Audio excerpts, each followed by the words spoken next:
ನಮಸ್ಕಾರ ಕರ್ನಾಟಕದ ಜನತೆ, welcome back to our YouTube channel. So ಇವತ್ತಿನ ವಿಡಿಯೋದಲ್ಲಿ ಗೃಹಲಕ್ಷ್ಮಿ ಯೋಜನೆಯ 14ನೇ ಕಂತಿನ ಹಣದ ಬಗ್ಗೆ ನಾನು ತಿಳಿಸ್ಕೊಡ್ತೀನಿ. ಸೊ ತುಂಬ ಜನ ಕಮೆಂಟಲ್ಲಿ ಹಾಕ್ತಿದ್ದೀರ ನಮಗೆ 14ನೇ ಕಂತಿನ ಹಣ ಬಂದಿಲ್ಲ ಅಂತ. ಸೊ ಇದ್ರ ಬಗ್ಗೆನೇ ಡೀಟೇಲ್ ಆಗಿ ಡಿಸ್ಕಸ್ ಮಾಡೋಣ, ಮತ್ತು ಯಾವ ಯಾವ ಜಿಲ್ಲೆಗೆ 14ನೇ ಕಂತಿನ ಹಣ ಬಿಡುಗಡೆ ಆಗ್ತಾ ಇದೆ ಅಂತಲೂ ಕೂಡ ನಾನು ತಿಳಿಸ್ಕೊಡ್ತೀನಿ. ಹಣ ಬಂದಿದೆಯೋ ಇಲ್ವೋ ಅಂತ ಹೇಗೆ ಕನ್ಫರ್ಮ್ ಮಾಡ್ಕೋಬೇಕಂತಲೂ ಕೂಡ ನಾನು ಈ ವಿಡಿಯೋದಲ್ಲಿ ಡೀಟೇಲ್ ಆಗಿ ತಿಳಿಸ್ಕೊಡ್ತೀನಿ. ಬನ್ನಿ ವಿಡಿಯೋನ ಸ್ಟಾರ್ಟ್ ಮಾಡೋಕ್ಕಿಂತ ಮುಂಚೆ ನೀವೇನಾದರೂ ನಮ್ಮ ಚಾನಲ್ಗೆ ಸಬ್ಸ್ಕ್ರೈಬ್ ಮಾಡ್ಕೊಂಡಿಲ್ಲ ಅಂದರೆ ದಯವಿಟ್ಟು ಚಾನಲ್ಗೆ ಸಬ್ಸ್ಕ್ರೈಬ್ನ ಮಾಡಿಕೊಂಡು ಬಿಡೋಣ. ಆದಷ್ಟು ಎಲ್ಲರಿಗೂ ಶೇರ್ ಮಾಡಿ ಅಂತ ಹೇಳ್ತಾ, ಇನ್ನು ವಿಡಿಯೋಗೆ ಲೈಕ್ ಕೊಟ್ಟಿಲ್ಲ ಅಂದರೆ ದಯವಿಟ್ಟು ವಿಡಿಯೋಗೆ ಲೈಕ್ ಕೊಟ್ಬಿಟ್ಟು ವಿಡಿಯೋನ ನೋಡಿ. ಸೊ ಹೌದು, ಏನು ಲಕ್ಷ್ಮೀ ಹೆಬ್ಬಾಳ್ಕರ್ ಅವರು ಹೇಳಿದ ಪ್ರಕಾರ ನವೆಂಬರ್ 15ರೊಳಗೆ ಗೃಹಲಕ್ಷ್ಮಿ ಯೋಜನೆಯ 14ನೇ ಕಂತಿನ ಹಣನ ಬಿಡುಗಡೆ ಮಾಡ್ತೀವಿ ಅಂತ ಹೇಳಿದರು. ಹಾಗೆ ಕೂಡ 14ನೇ ಕಂತಿನ ಹಣನ ರಿಸೀವ್ ಮಾಡ್ಕೊಂಡಿರೋರು ತುಂಬ ಜನ ಇದ್ದಾರೆ.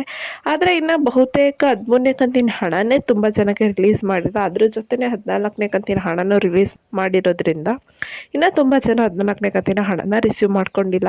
ಏನು 14ನೇ ಕಂತಿನ ಹಣನ ಹಂತವಾಗಿ ಜಿಲ್ಲೆ ವೈಸು ರಿಲೀಸ್ ಮಾಡ್ತಾ ಇದ್ದಾರೆ.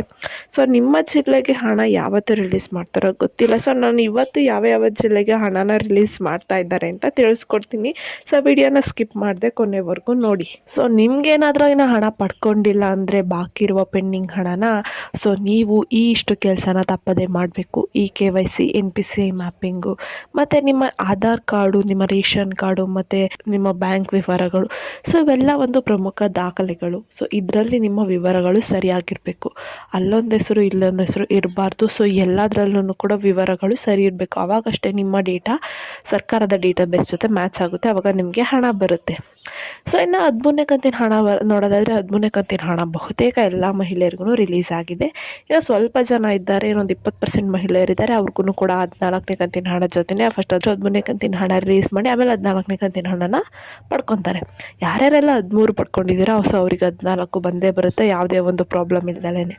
ಇನ್ನು 14ನೇ ಕಂತಿನ ಹಣ ಯಾವ್ಯಾವ ಜಿಲ್ಲೆಗೆ ರಿಲೀಸ್ ಆಗ್ತಾ ಇದೆ ಅಂತ ನೋಡೋದಿದ್ರೆ ಇವತ್ತು ಯಾದಗಿರಿ, ಕೊಪ್ಪಳ, ವಿಜಯಪುರ, ಬಳ್ಳಾರಿ, ಬೆಳಗಾವಿ, ಚಿಕ್ಕಮಗಳೂರು, ಚಿತ್ರದುರ್ಗ, ಕೋಲಾರ, ಕೊಡಗು, ಹಾಸನ, ರಾಯಚೂರು, ಬೆಂಗಳೂರು ನಗರ ಮತ್ತು ಬೆಂಗಳೂರು ಗ್ರಾಮಾಂತರ. ಸೊ ಇಷ್ಟು ಜಿಲ್ಲೆಗಳಿಗೆ 14ನೇ ಕಂತಿನ ಹಣ ಇವತ್ತು ರಿಲೀಸ್ ಆಗ್ತಾ ಇದೆ. ಸೊ ಇನ್ನು ನಿಮಗೆ ಹಣ ಬಂದಿದೆಯೋ ಇಲ್ವೋ ಅಂತ ಹೇಗೆ ಚೆಕ್ ಮಾಡ್ಕೊಳೋದು? ಸೊ ನೀವು 2 ವಿಧಾನದಲ್ಲಿ ಚೆಕ್ ಮಾಡ್ಕೋಬೋದು. ಒಂದು ಡೈರೆಕ್ಟಾಗಿ ನೀವು ಬ್ಯಾಂಕಿಗೆ ಹೋಗ್ಬಿಟ್ಟು ಚೆಕ್ ಮಾಡ್ಕೋಬೋದು. ಇನ್ನೊಂದು ಮನೆಯಲ್ಲೇ ಕೂತು ನೀವು ಸುಲಭವಾಗಿ ಹಣ ಬಂದಿದೆಯೋ ಇಲ್ವೋ ಅಂತ ಚೆಕ್ ಮಾಡ್ಕೋಬೋದು. ಸೊ ನಾನು ಮೇಲ್ಗಡೆ ತಿಳಿಸಿರೋ ಅಷ್ಟು ಜಿಲ್ಲೆಗಳಿಗೆ ಇವತ್ತು ಹಣ ರಿಲೀಸ್ ಮಾಡ್ತೀವಿ ಅಂತ ಒಂದು ಮಾಹಿತಿ ಸಿಕ್ಕಿದೆ. ಸೊ ಅವರು ನೀವು DBT ಮೂಲಕ ಸುಲಭವಾಗಿ ನಿಮಗೆ ಹಣ ಬಂದಿದೆಯೋ ಇಲ್ವೋ ಅಂತ ಚೆಕ್ ಮಾಡ್ಕೋಬೋದು. ಸೊ ಈ ಮಾಹಿತಿ ನಿಮಗೆ ಇಷ್ಟ ಆಯಿತು ಅಂದ್ಕೊತೀನಿ. ಇಷ್ಟ ಆದರೆ ದಯವಿಟ್ಟು ಚಾನಲ್ಗೆ ಸಬ್ಸ್ಕ್ರೈಬ್ನ ಮಾಡ್ಕೊಂಡು ವಿಡಿಯೋನ ಆದಷ್ಟು ಎಲ್ಲರಿಗೂ ಶೇರ್ ಮಾಡಿ ಅಂತ ಹೇಳ್ತಾ, ಯಾವುದೇ ವಿಷಯದ ಬಗ್ಗೆ ನಿಮಗೆ ಮಾಹಿತಿ ಬೇಕಂದ್ರೂ ಕಮೆಂಟ್ ಮಾಡಿ, ನಾವು ಅದ್ರ ಬಗ್ಗೆ ವಿಡಿಯೋ ಮಾಡಿ ಹಾಕ್ತೀವಿ. ಧನ್ಯವಾದಗಳು.